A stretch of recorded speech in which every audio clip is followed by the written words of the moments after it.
Hi friends, అందరికీ నమస్కారం. ఈరోజు మా ఇంట్లో ఫిష్ కర్రీ ఎలా చేయబోతున్నో చూడండి. గిన్నె వేడి కాగానే ఆయిల్ వేయండి.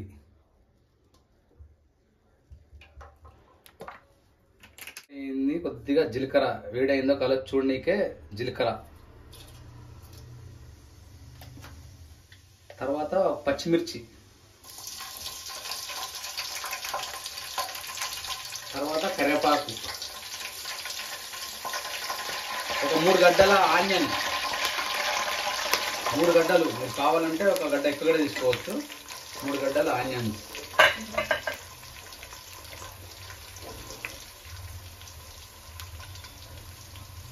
సిమ్ములు ఉంచుకోవాలి. ఇవన్నీ సిమ్ముల. ఉల్లిగడ్డ మొత్తం మగ్గిన తర్వాత నూనెలో మొత్తం బ్రౌన్ కలర్ వచ్చిందాక వేంపాలి. ఉల్లిగడ్డ మగ్గిందాక మూత వేసుకుంటే బాగుంటుంది. ఒక స్పూన్ పసుపు, ఒక టేబుల్ స్పూన్.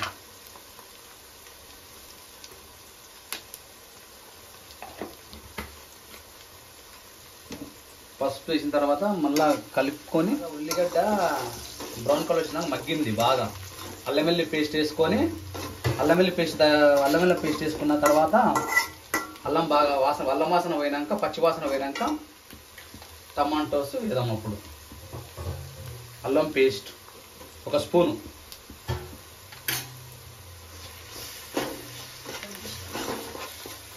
పేస్ట్ ఫ్రెష్ ఉంటే బాగుంటుంది. ఏ కర్రీ, నాన్ వెజ్ కర్రీలకైనా ఫ్రెష్ అల్లం అయితే టేస్ట్ చాలా బాగుంటుంది. అల్లం పచ్చివాసన పోయింది. పచ్చివాసన పోయిన తర్వాత టమాటాస్ వేసుకొని చాలా మగ్గిన తర్వాత టమాటా 2 కానీ లేదా 3 టమాటా మగ్గినాయి. మగ్గిన తర్వాత తగినంత కారం, తర్వాత ఉప్పు, తగినంత ఉప్పు, రుచి సరిపడా బాగా కలిపి మగ్గిన తర్వాత కారం, నూనె ఇలా పైకి రాగానే చింతపులుసు వేసుకోవాలి. వేసుకొని బాగా మసిలిన తర్వాత చేపలు వేసుకోవాలి. మొత్తంగా నూనె ఇలా పైన మొత్తం పైకి తేలిన తర్వాత చింతపులుసు అవసరమైనంత వేసుకోండి. మీ రుచి సరిపడా, మీకు ఎలా అంటే అలా.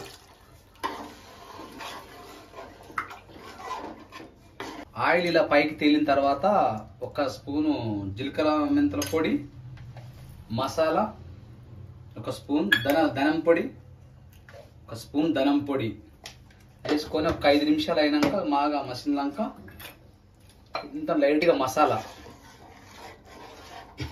ఇవన్నీ ఇంట్లో వేసిన ప్రిపేర్ బయటకి వస్తువులు కావండి, ఇవన్నీ మన ఇంట్లోవే.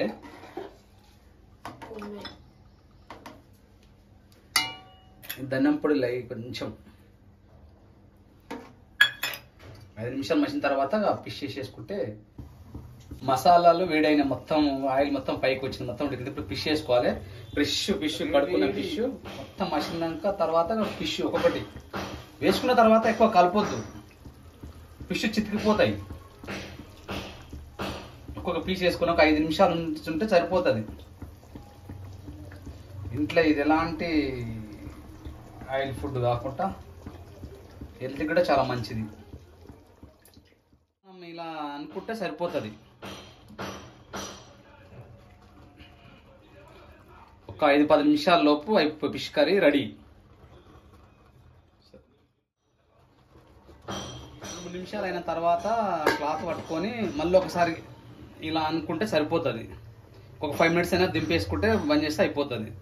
Fish curry ready. లైట్గా కొత్తిమీర వేస్తున్నానండి. ఇక చేపల కర్రీ, వేడి చేపల కర్రీ రెడీ.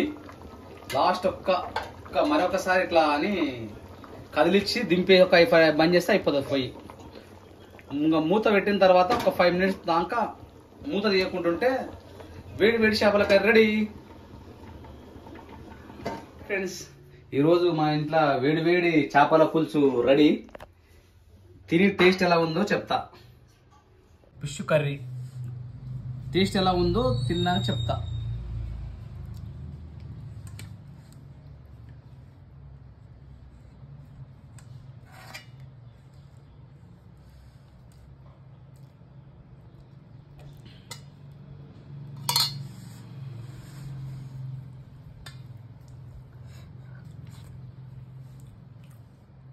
Taste super.